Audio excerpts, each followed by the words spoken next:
I have called you to resolve the so many problems. You are aware of the so many problems. ये आपका जो एक नया सर्वे कर लिए हैं, अनाबाद बिहार ऐसा लिखते हैं आप, मालूम है कितना हैवोक के लिए क्रिएट हो रहा है हमारे गरीब जनता के लिए, भी आप अवेयर हैं. You have a practical experience being a DC. So you are supposed to resolve the issue, not to harass the citizens. गरीब जनता को तो तंग करने के लिए आपको पावर नहीं दिए हैं. You must be conscious of your power and utilization of power. CCL में साफ है कि कोलबेरी एरिया में सेंट्रल गवर्नमेंट के पास पावर है, चाहे NHAI में सेंट्रल गवर्नमेंट के पास पावर है, ना NHAI के पास पावर है, ना CCL के पास और BCCL के पास पावर है. Acquisition either by consent, by agreement, पहला क्लॉज है by agreement. by agreement हो गया तब मामला खत्म हो गया. लेकिन कंपल्सरी एक्विजिशन है, अगर वो एक्विजिशन कर लिया, अगर कंपनसेशन बाय एग्रीमेंट नहीं हो सकता है, then adjudication is required, determination is required. उसके लिए एक ट्रिब्यूनल बना हुआ है हेडेड बाय द रिटायर्ड जज of a high court. That matter has to be placed before the, because he is the only competent, that tribunal is only competent to decide the tribunal. तो इसमें क्या methodology है कि जब भी होगा, जो भी होगा, पैसा तो डिपॉजिट हो जाएगा, जो भी वो प्रपोज करते हैं वो डिपॉजिट हो जाएगा, इनहांसमेंट का अपना केस चलते रहेगा. उसको वो विड्रॉ कर सकता है, नहीं कर सकता, विड्रॉ कर सकता है, subject to the result of the determination by the tribunal. यही होता है, लेबर लॉ में भी यही होता है. ग्रेचुटी जमा कर दीजिए, बाकी लड़के कम बेसी ले लेगा, यही ना है. ये रेफरेंस वाला सब इशू है, it has to go before the tribunal. तो मान लीजिए इस केस में जो भी है 1.06 एकड़ का जिसने एक्वायर किया होगा, इसका पैसा जमा हुआ होगा, हुआ ही होगा. पेमेंट तो CCL किया बाद में CCL ने पेमेंट किया. That is a different issue. I am saying कि how the cases are being pushed. तो जब भी आपके पास पैसा आ गया, तो you have to offer it to the, आपके पास तो नहीं आना चाहिए पैसा, किसके पास आता है? प्रैक्टिकल आप लोग चला दिए हैं. Who is the keeper of the money? Government, state government. आप ले लेते हैं पैसा, तो वो आप तो पैसा रिटेन नहीं कर सकते, एक दिन भी नहीं रिटेन कर सकते हैं. या तो आपको तुरंत देना है, जिसका भी है उसको आपको तुरंत ऑफर कर देना, वो ले चाहे नहीं ले, और उसको बता देना है कि अगर आपको जो भी डिस्प्यूट होगा आप ट्रिब्यूनल में चले जाइए फॉर डिटर्मिनेशन और फॉर इनहांसमेंट. क्योंकि डिटर्मिनेशन होगा पहले, इनहांसमेंट तो बात की चीज़ है. डिटर्मिनेशन का पावर अथॉरिटी के पास नहीं है.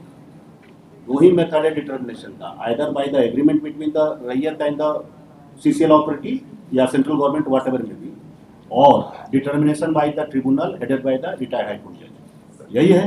दूसरा को डिटर्मिनेशन का पावर नहीं है.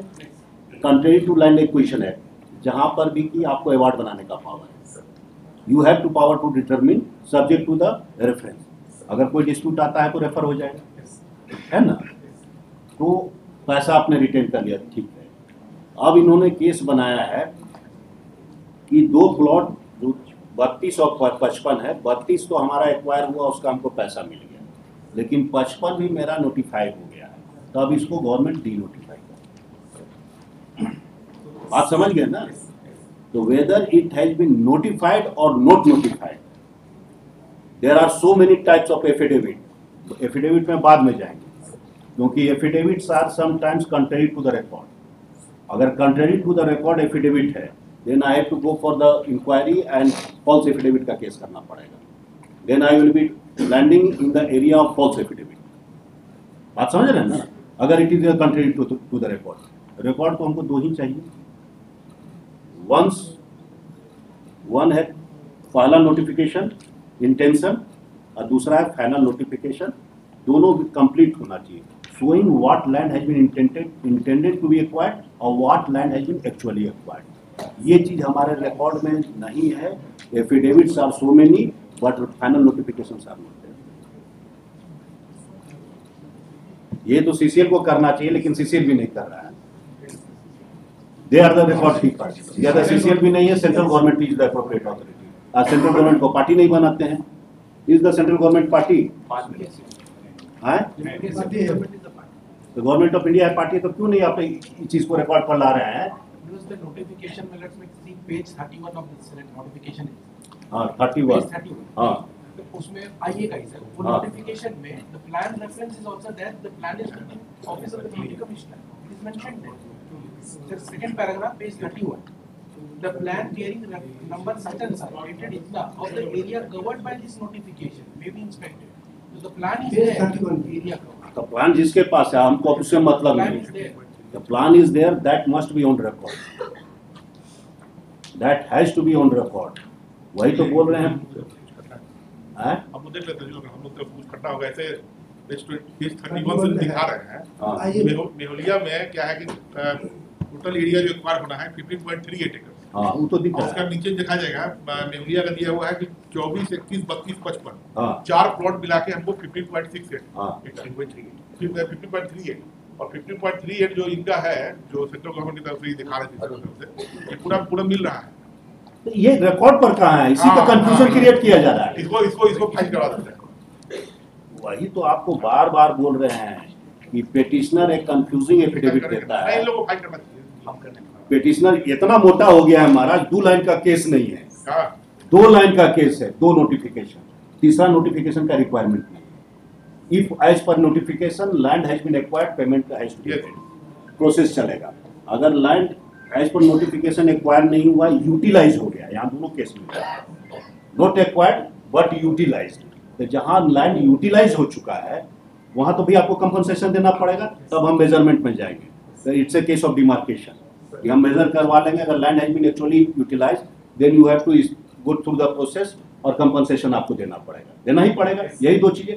इसमें 2 लाइन का केस है, इनका है कि 32 और 55 हमारा एक्वायर हुआ है, नोटिफाई हुआ है, ये इनका कहना है। और जो है नोटिफाई हुआ उसका पैसा दीजिए, नहीं तो हमको जमीन डी नोटिफाई कर दीजिए। This is the simple prayer made by the petitioner, this is the 1 line prayer. इतना मोटा एफिडेविट आज तक क्यों चल रहा है? इतना ऑर्डर शीट क्यों चल रहा है? इतना ऑर्डर शीट क्यों चल रहा है 1 लाइन का एफिडेविट के लिए और एक इशू के लिए? क्योंकि रियल इशू यहां है, हम लोग को यहां टहलाया जा रहा है। Whoever may be, all the side, you are equally responsible. You are supposed to point out कि कहां रावण का नाभि कहां है, कौन बताएगा?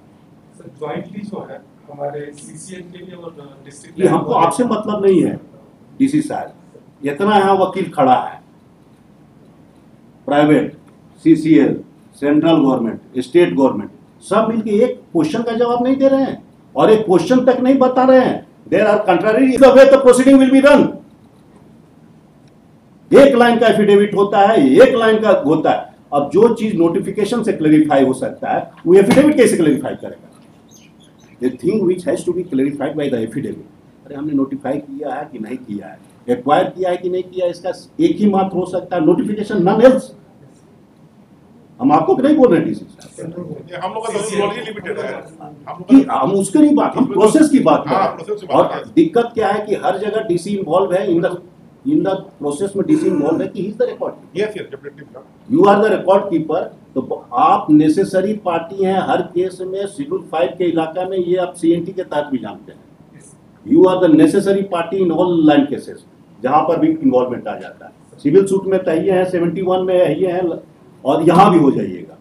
दिखाओ जहाँ लैंड एक्विजिशन का मैटर आ जाएगा, डीसी का हमको, DC means your office, may be through land acquisition, may be CEO और additional collector, whatever may be, they are all controlled by you. तो हमको वहाँ से प्रॉपर हेल्प चाहिए, सो दैट कि there should be no confusion. Any confusion created by authority has to be nullified, petitioner has to be nullified at the first instance।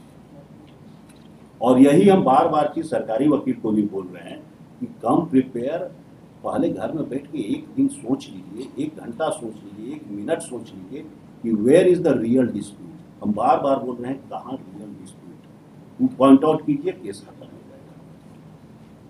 Otherwise years together बहस करते हैं, देख रहे हैं ना। अब खोजने जाएंगे तो हमको एक नहीं मिलेगा, हम इतना खोजने में मास्टर नहीं है। एफिडेविट पर एफिडेविट, और एफिडेविट क्या है फिर आपको बता रहे हैं। अब केस क्लोज कर रहे हैं आज के लिए, 2 हफ्ते के बाद डेट दे देंगे। इनका पिटिशनर का केस है कि ये 2 प्लॉट नोटिफाई हुआ, ये 2 प्लॉट मेरा है और हमको कंपनसेशन मिलना चाहिए। आया खाली एफिडेविट चल रहा है। आया कि भाई आपका 32 नंबर में 1.06 एकड़ एक्वायर किए हैं, इसका पैसा देना। हुआ कि पैसा स्टेट गवर्नमेंट के पास जमा है, तो कोर्ट ने सिंपैथेटिक व्यू देते हुए कि 90+ की लेडी है, तो हुआ कि भाई आप पैसा दे दीजिए, बाद में स्टेट से एडजस्ट कर लीजिएगा। These are the justice we have done. लेकिन डिस्प्यूट फिर वही है कि एक्वायर क्या हुआ है, which is clarified only and only by the notification, none. और अगर कंफ्यूजन आता है कि नहीं भी नोटिफाई हुआ है बट यूटिलाइज हो गया है, अगर ये हमको कंप्लेन आता है, ये आता है, हो जाता है कि हमारा नोटिफाई नहीं हुआ है बट यूटिलाइज हो गया, देन हम आपको डायरेक्शन देते हैं मेजरमेंट, डिमार्केशन। यही दो काम हम कर सकते हैं। तीसरा से तो हमको लेना देना नहीं है। तीसरा जगह हमको दिमाग भी नहीं लगाना है, बाकी अथॉरिटी बैठे हुए हैं। अगर डिटर्मिनेशन की बात होगी तो ट्रिब्यूनल बैठे हुए हैं, जो भी है बैठे हुए हैं। ये एक लाइन का हमको ऑर्डर पास करना है, 1 मिनट का काम है। देख रहे हैं how the time of the high court has been wasted, how the time of the high court has been wasted. Sir हम लोग उठाने में तकलीफ होती है। इतना जरूरत ही नहीं था हम लोग का लेकिन बहुत छोटा है स्टेट। नहीं ये बोल रहे हैं ये जो नोटिफिकेशन है this is of the central government. अब हमको नोटिफिकेशन से मतलब नहीं है। हम एक चीज हम अभी एडजर्नमेंट कर, सुन तो लीजिए, हम अभी एडजर्नमेंट कर रहे हैं, हमको नहीं एफिडेविट से मतलब है। उस आईए का आप एक रिप्लाई फाइल कीजिए, बात क्लियर हो गई। Everything in black and white, there can't be any dispute, no dispute can be raised. Central government को बोला जाए, सेंट्रल गवर्नमेंट फाइल कर दिया, क्या चीज एफिडेविट मैप बना के फाइल कर दिया। मैप बना के नोटिफिकेशन ना होगा, आपके मैप का क्या नहीं, हम नहीं, जो गवर्नमेंट ऑफ इंडिया का जो मैप आया उसको फाइल कर दिया। नोटिफिकेशन का पार्ट होना चाहिए। हाँ, नोटिफिकेशन में सिर्फ डिस्क्रिप्शन है, पॉइंट ए से कैसे कैसे जाएगा मैप, हाँ। बाउंड्री वाल का तो डिस्क्रिप्शन उसके बेसिस पर मैप बना। इसका बेसिस पर पहले जब सेक्शन 4 का नोटिफिकेशन आती है, 06 एक्टर्स है, स्टेट को दे चुके थे, बोलकर हम लोग डिस्प्यूट कर रहे थे, लॉर्डशिप सेड हम लोग इनको दे दिए। और 55 ये चीज क्यों नहीं क्लेरिफाई की था आज तक? इतना मोटा एफिडेविट क्यों हुआ? लॉर्डशिप स्टेट भी अपना एफिडेविट नहीं, क्यों हुआ? हम इतना मोटा एफिडेविट की बात कर रहे हैं, क्यों हुआ? अगर एक लाइन का केस था तो इस आईए का रिप्लाई सब फाइल कीजिए। I am concern with only, हम इतना नहीं देखने जा रहे हैं। आईए का रिप्लाई फाइल कीजिए, इशू इज नोन, एक लाइन में ऑर्डर पास करेंगे। सिंस नोट नोटिफाइड तो डी नोटिफाई करने का कहाँ कंसेप्ट है? आप डी नोटिफाई के लिए भी तैयार हो गए हैं? डी नोटिफाई कहां? आप ऑर्डर शीट में ऑर्डर कैसे दिए डी नोटिफाई करने के? We said that it has not been notified. आप ऑर्डर कैसे दिए? आपकी डी नोटिफाई का प्रोसेस चलाइए। यूनियन ऑफ इंडिया को डायरेक्शन आ गया। हाँ तो होता है ना, क्यों डी नोटिफाई करने के लिए होगा भाई? प्रोविजन जब नोटिफाई नहीं हुआ तो खाली कंफ्यूजन, एक्यूजिशन के बाद जो डी नोटिफाई होता भी नहीं। वो एक अलग चीज है। और फिर कानून की बात करते हैं ना, ये काम के छोड़ दीजिए सीनियर एडवोकेट बड़ा बड़ा वकील के लिए। नहीं हम तो आप सीधा फैक्ट पर रहिए, उसी का रिक्वायरमेंट है। बड़ा बड़ा फिलोसफी की जरूरत नहीं है। हम लोग का रोल बहुत। हाँ तो फिलोसफी का फिर रोल की बात कर रहे हैं। हम लोग we will provide full assistance to the बस DC is the record keeper. हां, जो बोला जाएगा उस पर हम लोग प्रोवाइड कर देंगे। करना ही है। बस हमको उतना ही चाहते हैं कि there should be no confusion, और कंफ्यूजन को क्लेरिफाई करने की क्षमता या कैपेसिटी सिर्फ और सिर्फ डीसी के पास है, because he is a record keeper. और सारा चीज नोटिफिकेशन से कवर्ड है, प्रोसेस से कवर्ड है। कंफ्यूजन कहाँ हो सकता है? डिस्प्यूट कहाँ हो सकता है? नोटिफिकेशन में कोई डिस्प्यूट नहीं हो सकता। डिस्प्यूट हो सकता है कि बियॉन्ड द नोटिफिकेशन यूटिलाइज हो जाएगा तो डिमार्केशन का केस हो जाएगा। डिमार्केशन का केस होगा तो अगेन एक्विजिशन जाएगा, जो भी होगा।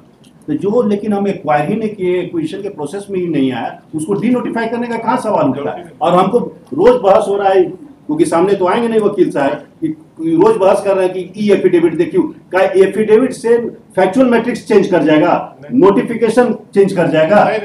और अगर नोटिफिकेशन चेंज हो रहा है it is a case of false affidavit, the officers has to go behind the bar. Lordship अगर केस को देखा जाए शुरू से, फर्स्ट फाइल हुआ था कि पोर लेडी है, कुछ भी नहीं मिला, कुछ दिला दी। वही तो है। वहां से जो जैसे जैसे रिलीज मिलते गया वैसे वैसे सवाल उठता है कि टहलाया इसलिए जा सका कि अदर साइड से क्लैरिफिकेशन नहीं आया। कुछ तो कारण रहा होगा, इतना मोटा हुआ है। किया जा रहा है एवरी डे पीपल तो उससे क्या मतलब होगा? इशू रेज करने से क्या होगा? हम डिसमिस करेंगे, विद कॉस्ट डिसमिस करेंगे। तब आईए फाइल हो गया कि आईए फाइल करने से तो मेंटेनेबल नहीं है, तो नहीं है। अगर फर्स्ट डे में अगर क्लेरिफाई कर देते हैं कोई दिक्कत नहीं होता, कहीं कोई दिक्कत नहीं होता है। लिखिए, pursuant to the last order dated so and so is present. Stop. This court has interacted in detail. The respondents are directed to file clear affidavit in response of the IA number so and so, last IA number. Amendment petition जो है, amendment petition है ना क्या? amendment petition. IA number so and so. Stop. Clarifying the first, the real acquisition through notification vis-a-vis land of the petitioner. Number 2, whether any extra land beyond the acquisition has been of the petitioner has been utilized or not. The above factual matrix should be clarified not by affidavit but by the government documents which has a statutory force as prayed for. Dussehra के बाद एक date, बस इसी के लिए बोला है। और एक चीज और ध्यान में रखिए, क्योंकि आप आ गए हैं लैंड एक्विजिशन केसेस में, देख रहे हैं जब भी किसी लैंड को आप सरकारी जमीन करके डायरेक्ट ट्रांसफर करते रहे, अनाबाद बिहार हैं, उसके बाद डायरेक्टली उसको आप ट्रांसफर करते हैं। लैंड एक्वायर जब भी कीजिएगा या एक्विजिशन में जाइएगा या भी जो भी कीजिएगा, लैंड एक्विजिशन एक्ट में कंपनसेशन डिटरमिन करने का 4-5 क्राइटेरिया है। वन है टाइटल, दूसरा है पोजीशन, तीसरा है राइट, ईजमेंट भी, इंटरेस्ट भी है ना। तो मान लीजिए अगर उसका टाइटल नहीं तो सब्जेक्ट को एक्विजिशन नहीं होगा, होगा ना। तो डायरेक्ट आप कैसे ट्रांसफर कर रहे हैं? May be your title holder, but वहां पर अगर पोजेसिव राइट किसी का है, हु विल डिटरमिन किसके पास पोजेसिव राइट है किसके? It can be deter only through land acquisition proceeding में, रेफरेंस में जाएगा डिस्ट्रिक्ट जज के यहाँ, और डिस्ट्रिक्ट जज के यहाँ जाता है, वो फिर सूट हो जाता है, उसका फर्स्ट अपील होता है, सेकंड अपील होता है। Every dispute has to be resolve, but क्योंकि यू कांट बी ए जज इन ओन कॉज। आप तो जज भी ना बन जाइएगा कि मेरा जमीन है, हम डिसाइड कर लेते हैं मेरा जमीन है, नहीं ना कर सकते। There has to be a neutral adjudicator, और न्यूट्रल एडजुडिकेटर को बनाया हुआ है लैंड एक्विजिशन एक्ट में। और parameter of determination of compensation is not only title. आप स्टेट कर सकते हैं कि I am the title holder, may be disputed, लेकिन you can say so, but you can't decide कि you are the title holder. मान लिया हमें फॉर द टाइम बिंग कि आप टाइटल होल्डर हैं, फिर भी वहां पर पोजीशन है, उसको तो मिलेगा। अगर कोई और राइट अगर कोई क्लेम करता है, that has to be determined whether that right exist और not, who will decide? There has to be a forum. Yes. There has to be a forum. A forum has already been created under the Land Acquisition Act. एक तो नया आप लोग को नया concept आया, हम लोग भी रिजॉल्व करने के लिए पीछे से किसी जज ने किया होगा, रैयती मान्यता case. There is no law, there is no provision, लेकिन एक्विजिशन में ये जो न्याय को कंट्रोल करने के लिए हम लोग ने एक प्रोसेस बनाया हमारे पूर्वजों ने कि रैयती मान्यता। ये क्या प्रोसेस है, खैर नहीं बना। रेंट फिक्सेशन डिफरेंट थिंग है, रैयती मान्यता ये लोग मानते हैं, सीसीएल वाले मानते हैं, इसीलिए कि उसी के बेसिस पर कंपनसेशन पे करें। इसमें एक एक्स्ट्रा एक स्टैट्यूटरी प्रोसेस हम लोगों ने बनाया to give justice to the raiyat. जो भी हमारा लैंड लूजर है, सफर कर रहा है, पुअर सिटीजन, उसके लिए बनाया है, इसके लिए बनाया है। लेकिन इन एनी केस अगर उसको रैयती मान्यता आप नहीं भी दीजिएगा, still he is entitled for compensation. How to determine that compensation? It can be only by reference. Either CCL होगा तो ट्रिब्यूनल करेगा, NHAI होगा तो फिर रेफरेंस होगा, और बाकी सब लॉ में मोटा मोटी प्रिंसिपल सिविल कोर्ट है, प्रिंसिपल डिस्ट्रिक्ट जज है, PDJ जो होता है वही है, उसके यहाँ भेजिए, रिजॉल्व द डिस्प्यूट। आप खुद देख रहे हैं कि कितना गरीब जनता तबाह हो रही है भाई, उसका घर उजाड़ दे रहे हैं, सब कर रहे हैं, compensation. You are the protector. 5th schedule, 7th schedule और CNT, इसमें DC को वो पावर है जो क्वीन एलिजाबेथ को हुआ करता है, और that power has been retained under the constitution. तो इतना पावर आपको दिया गया है कुछ सोच के ना। You have to protect, you are the protector, you are a guardian. CNT में ही है ना, सारा सीएनटी में ही है, you are a guardian, you are a protector, है ना। Even a judgement, even a order passed by the apex court is nullity if it is in violation of section 46, है ना। हमारा जजमेंट 2 मिनट में 0 हो जाता है अगर 46 के वायलेशन में। Think about it, it is for utilization, not for misutilization. या आप non exercise of power, non performance of duty के लिए नहीं, आप समझ। एक डेट दे दी, बस इसी पर्पस के लिए बुलाया था। प्रश्न आप सब सोई जाएगा, क्लैरिफाई हो गया। अगर आप यही नहीं आते तो अभी भी पेटिशनर 10 तरह का बहस करेंगे, ये एफिडेविट देखिए, वो एफिडेविट देखिए, ऐसे एफिडेविट देखिए, वैसे। फॉल्स एफिडेविट के केस में हम जाएंगे, फिर हम तो जाएंगे नहीं इनके कहने से, लेकिन it is a case of false, क्योंकि there can't be any dispute whether land has been acquired और not. It can't be decided by an affidavit. It is a statutory document, notification is there, map is there, matter ends. How it can be disputed? और अगर dispute होता है कि नहीं boundary line यहाँ नहीं यहाँ होना चाहिए, it is a case of demarcation, तो हम यहाँ 2 मिनट में करवा लेंगे। Where is the dispute? तो आर्बिट्रेरी डिस्प्यूट और क्या कहते हैं इमेजिनरी डिस्प्यूट रेस करके सालों साल केस चलाते हैं, इतना मोटा ऑर्डर सीट कर देते हैं हाई कोर्ट का, इसी के लिए न्याय नहीं हो पा रहा है, खाली अन्याय हो रहा है, कोर्ट का टाइम वेस्ट हो रहा है। यहाँ पर बैठे हुए सिटीजन सब, यहाँ पर बैठे हुए एग्जामिनेशन वाला मैटर, किसी का केस नहीं हो पा रहा है, क्या लग्जरी लिटिगेशन में सालों साल लग रहा है। You are suppose to assist,